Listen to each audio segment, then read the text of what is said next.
Pemirsa, polisi berhasil menangkap bandar narkoba Etomidate di res area tol Palembang, Lampung. Dari penangkapan tersebut, polisi menyita 20 bungkus Etomidate siap edar dengan nilai mencapai 140 miliar rupiah.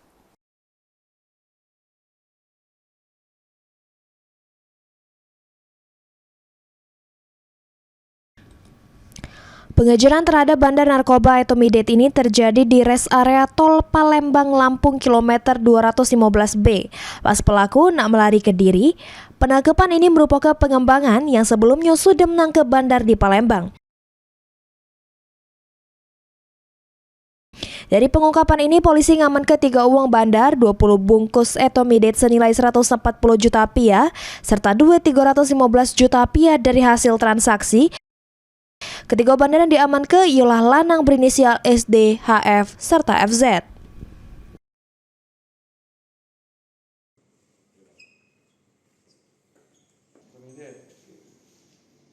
Berhasil diamankan 20 paket Etomidate di lokasi, yang mana untuk TKP-nya di rest area tol Palembang Bakauni.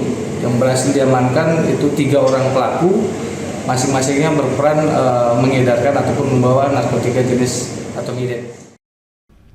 Polisi masih melakukan pengembangan untuk mengungkap jaringan bandar Etomidate yang lebih besar di pojoknya. Mulyadi, PAL TV.